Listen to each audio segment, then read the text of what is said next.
What's good, YouTube? As you know, I'm Gemini 605. Now, I just wanted to talk about something. This morning, I was wondering why I'd like to have my coffee, watch CBS This Morning, and for the Monday news, and then I'm wondering, I'm like, damn, where the hell is Charlie Rose? Well, apparently, the man purge is on. Charlie Rose is being accused of sexual misappropriations, walking around naked and so on and so forth. I believe, just like other YouTubers have been saying and other people just in around the campfire and talking circles, the man purge is on. It is getting ready to get to the place that you're going to have to literally leave the planet to do and conduct yourself like a man. Now, I'm not saying walk around naked and all like that, but you know what I mean. See, it is an unequal balance. People want you to be a man, and then when you do, you're not a man. You're a creep. And then if you're not doing what they want you to do, to complain about that. I remember years ago in the Navy, not that I was in the Navy, but the U.S. Navy had an issue for so many years, I guess. They didn't allow women on submarines. So there was a woman. She was a good ranking official in the Navy. She fought tooth and nail, and then they let her on the submarine. Now, here's the thing. If it was a big group of women, and it was a group to where men hadn't been in it for so many years and all of this type of thing, why in the hell is me as a man want to implement myself in their space? To be subject to whatever bullshit women do when they all together. Which I may have a clue, but I don't know all the way through and through, because why? I don't hang in big ass groups of women. I don't really hang in big ass groups of men because that causes a problem. But I know I know how groups of men are. Remember not too long ago, women had a big hissy fit about how men were talking in professional sports locker rooms. You can't even talk shit in the locker room. You can't talk shit in the break room. You can't talk shit on the street. You can't this, that, and the other. Janelle Monáe came out the other day talking about women around the world or the country, whichever one, should abstain and put sex on strike. Basically, put it up on the shelf until you start doing whatever the hell it is they want you to do. Now, any damn fool out here knows this. And this goes for you women too. If you don't know this, no man can have sex with a woman unless she wants him to have it. Now, I'm not saying that men don't force themselves on a woman, because you got some creeps out here to do that. But you also have women that force themselves on you. I had a woman get fired for fucking with me on the job when I was working in healthcare. You know, I had to go to the DON on her ass because it was getting out of hand. I didn't want nobody just rubbing and touching all on me. You know, I'm at work. Even if I was interested, I couldn't do anything there. And see, women do this type shit. They get you in a compromised place, kind of present themselves to you, sometimes send mixed messages, and then when the man comes on to you, you act like you didn't want it. If you don't want nobody fucking with you, stay out of a man's face. That's what you need to do. I mean, quit with the bullshit. I tell my daughter this shit all the time.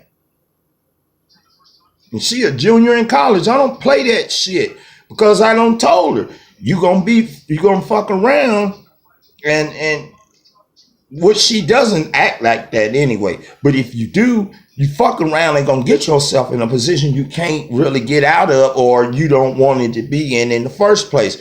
You cannot be out here playing with these people. But Charlie Rose, an established news reporter. I mean, this man has interviewed, he's interviewed people like Mike Wallace used to do for 60 Minutes, let's just say. You know, a lot of you may not have seen him. I remember when Walter Cronkite was on television, okay? I remember when he did the news. People trusted Walter Cronkite.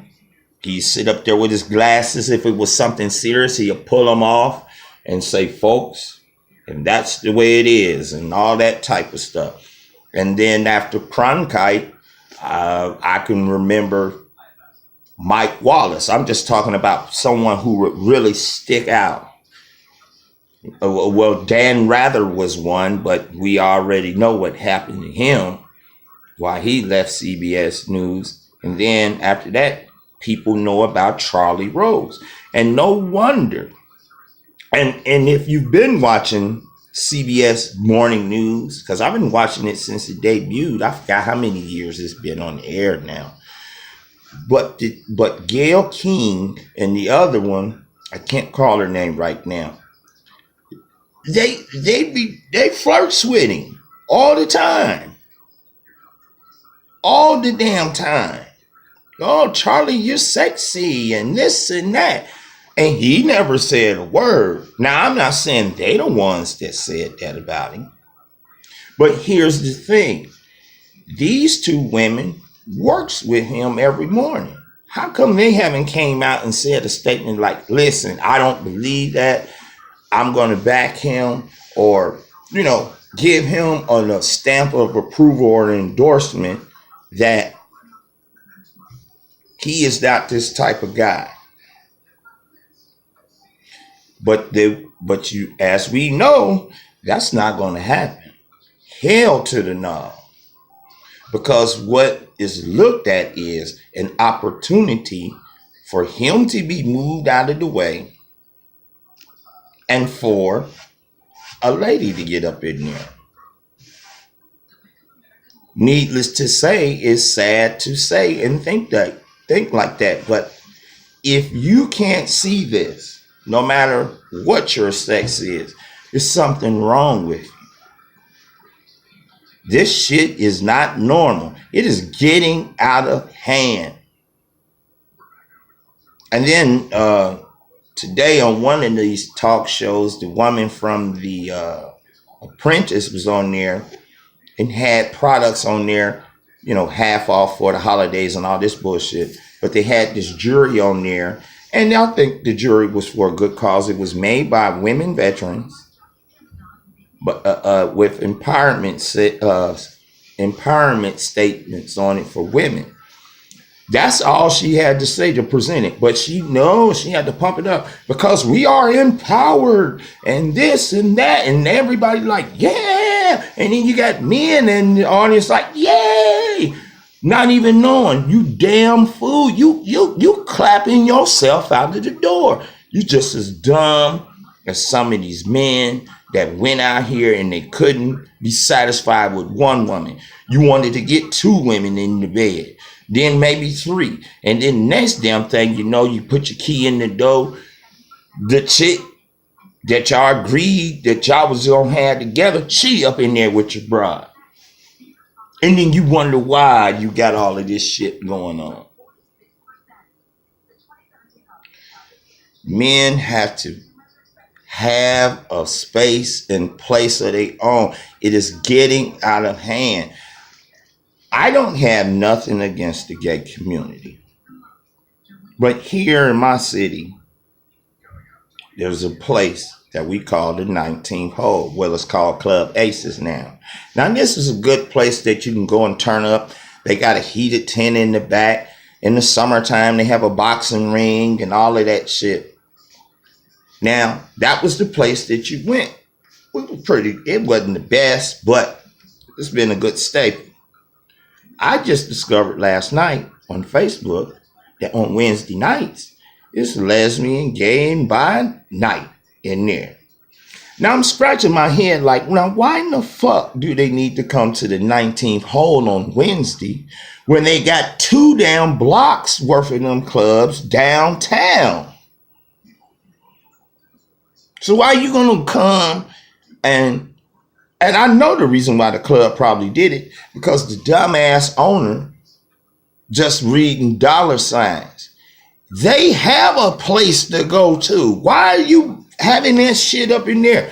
You don't see a gay bar have straight night, heterosexual night. Why is you making a straight place for gays?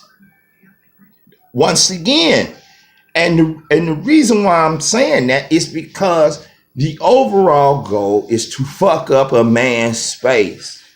He can't have no space. He can't. They won't allow him. But I just wanted to say that. It just burnt me up. I'm not trying to be too eloquent with this, but it is just mind-boggling. It's mind-numbing. It doesn't make any sense. And if you are any kind of man or any type of thing, you should stand up for your damn self. Please. Because pretty soon, we're going to have to fuck around and go to the moon. Always be the gold you want to hold. I'm out.